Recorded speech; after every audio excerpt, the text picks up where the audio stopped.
Hi, welcome back to our channel, and today I'll be presenting the second part of the preaching series. So this is preaching series number 2, entitled Powerful Biblical Preaching, from the book of Dr. Derek J. Morris, the 9 lessons from the preaching ministry of Jesus. So let's go and join me. By the way, those who are new to my channel, I would like to invite you to subscribe and join me in this journey. So let's start. The powerful biblical preaching, the 9 lessons from the preaching ministry of Jesus Christ. Now, number 1, preaching in the power of the Holy Spirit. This step in a very powerful biblical preaching is that, according to the book of Luke chapter 4 verse 18, the Spirit of the Lord is upon me because He has anointed me to preach. This is from the word of Jesus Christ Himself, that really the Lord has appointed Him, anointed Him. The Spirit of the Lord has anointed Him.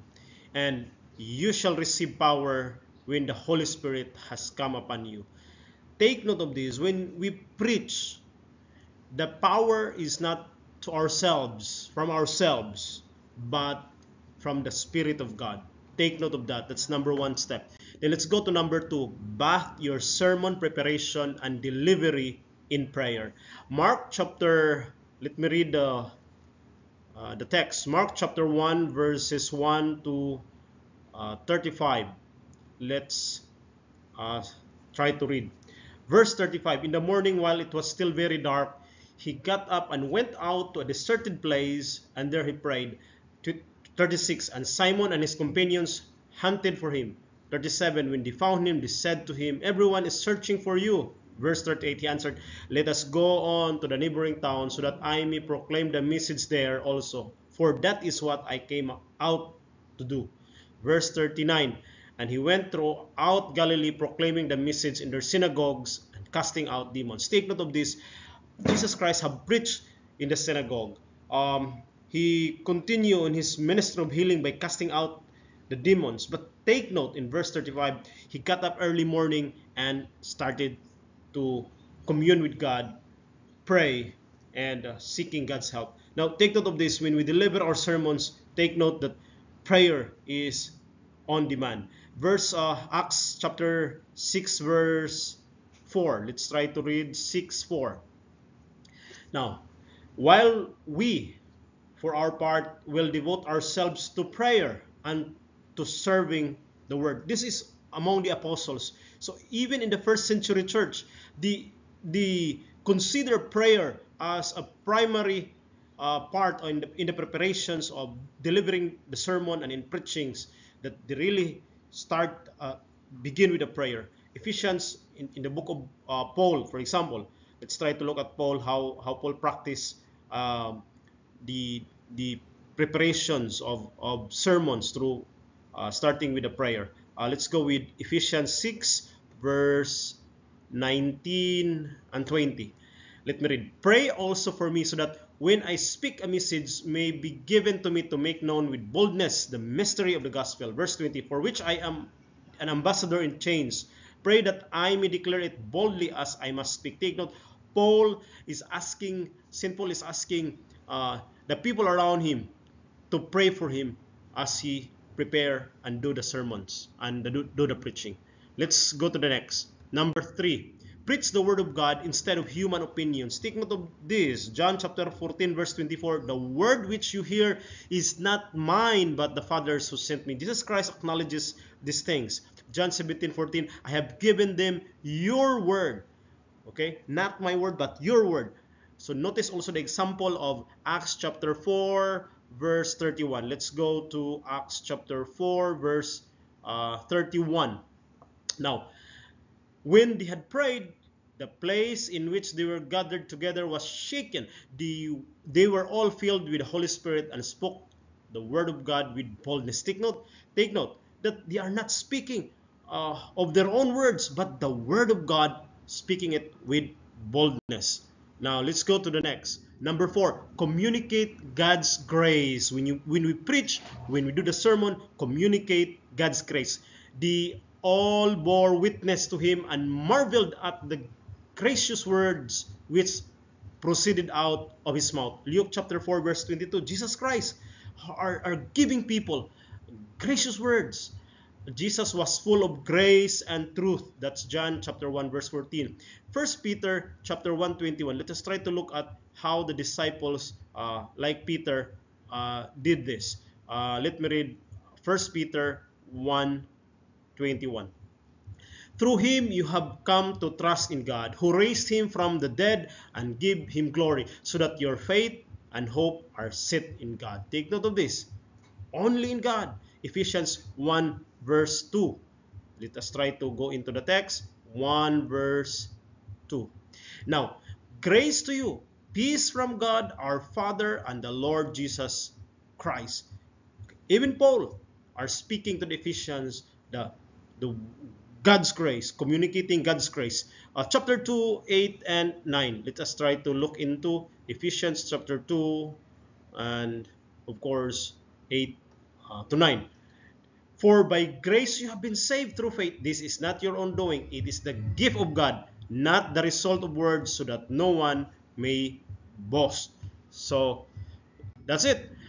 Number 5, be aware of your audience. Luke chapter 4 verse 22 to 23. Notice body language. Take note of this. When we preach, look at our audience. If they are not very comfortable, then consider it. Listen to verbal feedback. This will help you facilitate how will you drive your sermon. How will you bring the word of God, which they will really be so perceptive. Allow Acts 2:36 to 41. Allow opportunity for you, for your audience to respond, because this will help you to revise and to make your sermon much better when you deliver it on another venue, another time.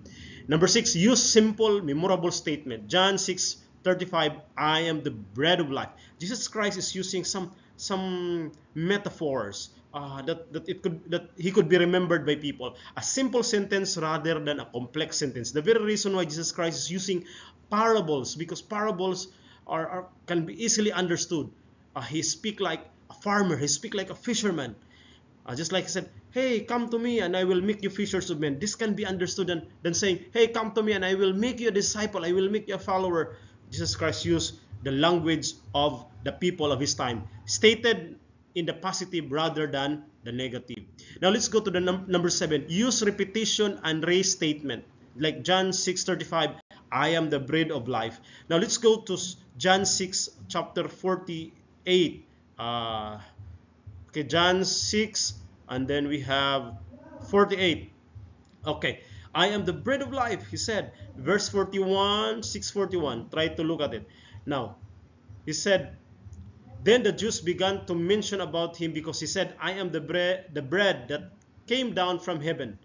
See, Jesus Christ is talking something that they could understand. You know, bread is that you have to take in. The bread is the thing that makes you alive. During their time, bread is like the number one meal of every meals. 6:51. Let us try to see. I am the living bread that came down from heaven. Whoever eats of this bread will live forever, and the bread that I will give for the life of the world is my flesh. So take note of this, that, hey, I am. Myself is an offering. With my body, you will live. With my death, you will live. Through me, you will live. So by using the bread as a metaphor for as a comparison for who he is, people can understand pretty well. Now number 8, find practical illustrations. Example from Jesus preaching ministry, Matthew 13 verse 34. Try to look at this. Matthew 13 verse 34, you will have Jesus told the crowds all these things in parables. Without a parable, he told them nothing. So you see, he uses parables to illustrate things well. Next is in illustrating, the preacher and listener will have to meet if you use an illustration. Take note that your illustration is not only by you who can understand, but you have to meet halfway. The listener should be able to grasp the preacher's illustration, as well as the preacher will be able to deliver well the illustrations to the listeners. Now next is call for radical life change. Matthew 7:24-29 is very clear on this. Let us try to read Matthew 7 verse 24 to 29. Everyone then who hears these words of mine and acts them on them will be like a wise man who built on his house on the rock. Verse 25, the rain fell, the floods came, and the winds blew and beat on that house, but it did not fall because it had been founded on the rock. Take note of this. Jesus Christ is trying to say that, hey, if you listen on my words, you are like a man building himself on the rock than on a shifting sand. And no one can uproot you, no one can destroy you. You will be on the right footing once you apply and my words. Your life will be changed forever. Acts 2 chapter 37 to 40. Let me read. Even the disciples are using this principle that the word could really change one's life. 2:37. Let me go into. Now then, they heard this. They were cut to the heart and said to Peter and to them other disciples, brothers, what should we do? Verse 38. Peter said to them, repent and be baptized, every one of you, in the name of Jesus Christ, so that your sins be forgiven and you will receive the gift of the Holy Spirit. For the promise is for you, for your children, for all who are far away, everyone from whom the Lord our God calls to him.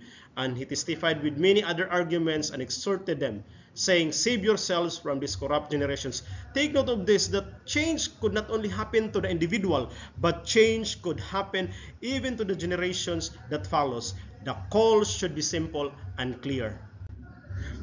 The last one is, once you are ready for your sermons, you have your sermons, you are ready to preach, you have now a written sermon, deliver it using media to increase your impact. You can have recorded it and distribute it through CDs or DVDs to your family and friends. Archive your sermons for free, like uploading it in YouTube, just like what I am doing, and download it to your website, or again to a YouTube channel or other social media channel. Stream services live on the internet and publish your sermon series in a book form. That is what we are planning in the years to come. By the way, thank you for listening. I hope that you will subscribe, like. Thank you, and see you next time.